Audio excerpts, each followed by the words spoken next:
بسم اللہ الرحمن الرحیم۔ السلام علیکم۔ یہ واقعہ مصر میں پیش آیا۔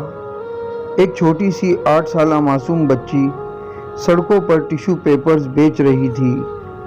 چہرے پر مسکراہٹ لیے یہ ادھر سے ادھر پھدکتی پھر رہی تھی۔ گاہکوں کو آتے دیکھ کر اپنی چھوٹی سی ٹوکری اس کے سامنے کرتی ہوئی کہتی، آپ کو ٹیشو پیپرز چاہیے؟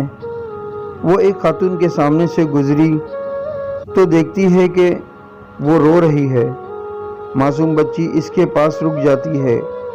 خاتون نے بھی اشک بار آنکھوں سے اس پیاری سی بچی کو دیکھا جو چہرے پر خوبصورت مسکراہٹ لیے اسے ٹیشو پیپر کا پیکٹ پیش کر رہی تھی۔ اس نے انجانے میں ٹیشو پیپر نکالا اور اپنی آنکھوں سے آنسو پونچھنے لگی۔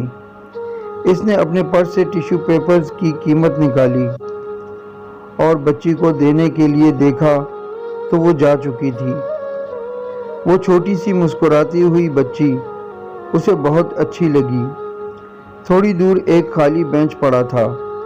وہ خاتون وہاں جا کر بیٹھ گئی، کچھ سوچا اور پھر اپنے موبائل سے اپنے خاوند کو میسج کیا، میں اپنے کیے پر نادم ہوں، جو کچھ ہوا مجھے اس پر افسوس ہے، آپ جانے دیں، آپ کا موقف درست ہے۔ اس کا خاوند ایک ہوٹل میں پریشان حال بیٹھا تھا کہ اسے بیوی کا یہ خوشگوار پیغام ملا۔ اس کے چہرے پر پرسکون مسکراہٹ چھا گئی۔ ان میاں بیوی کے مابین کسی بات پر جھگڑا ہو گیا تھا۔ اس خوشی میں اس نے ویٹر کو بلوایا اور بڑی خوشی سے اسے 50 مصری پاؤنڈ پکڑا کر کہا، یہ تمہارے ہیں۔ ویٹر کو اعتبار نہ آیا۔ وہ کہنے لگا، چائے کی قیمت تو صرف 5 پاؤنڈ تھی، باقی تمہاری ٹپ ہے۔ وہ گویا ہوا۔ اب ویٹر کے چہرے پر مسکراہٹ تھی۔ ویٹر کو اتنی بڑی رقم کا ملنا کوئی معمولی بات نہ تھی۔ اس نے ایک فیصلہ کیا اور ایک بوڑھی فقیر عورت کے پاس جا پہنچا جو فٹ پاتھ پر کپڑا بچھائے چاکلیٹ اور ٹافیاں بیچ رہی تھی۔ اس نے 1 پاؤنڈ کی چاکلیٹ خریدی اور اسے مسکراتے ہوئے 10 پاؤنڈ پکڑا دیے۔ باقی پاؤنڈ تمہارے لیے، اس نے کہا اور اپنے کام پر واپس چل دیا۔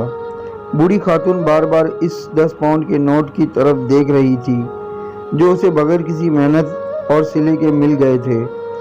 اس کے چہرے پر بے حد مسکراہٹ تھی۔ اس کا دل مارے خوشی کے اچھل رہا تھا۔ اس نے زمین پر بچھائے ہوئے اپنے سامان کو سمیٹا اور سیدھا قصاب کی دکان پر جا پہنچی۔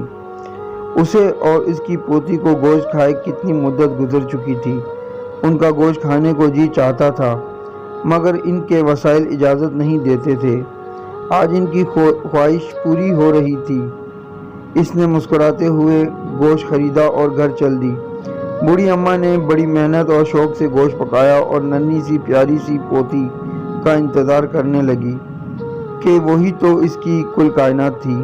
آج وہ گوشت کھا کر کتنی خوش ہوگی۔ وہ سوچوں میں گم تھی کہ ٹیشو پیپرز بیچنے والی اس کی پوتی مسکراتی ہوئی گھر میں داخل ہوئی۔ آج اس کے چہرے پر عام دنوں سے زیادہ مسکراہٹ تھی۔ قارئین کرام، کیا ایسا نہیں ہو سکتا کہ ہم بھی اس ٹیشو پیپر بیچنے والی بچی کی طرح مسکراہٹیں تقسیم کریں، لوگوں میں خوشیاں بانٹیں؟ رسول کریم صلی اللہ علیہ وآلہ وسلم کی حدیث پر غور کریں۔ رسول کریم صلی اللہ علیہ وآلہ وسلم نے ایک حدیث میں اپنی امت کی رہنمائی فرمائی اور چہرے کی مسکراہٹ کی جانب توجہ دلاتے ہوئے فرمایا کہ تمہارا اپنے بھائی کے ساتھ مسکراتے ہوئے چہرے سے پیش آنا بھی ایک صدقہ ہے۔ ویڈیو اچھی لگے تو لائک کریں، کامنٹس کریں، شیئر کریں اور میرا یوٹیوب چینل سبسکرائب کر کے بیل آئیکن کا بٹن دبائیں تاکہ ایسی اچھی ویڈیو آپ کو متواتر مل سکے۔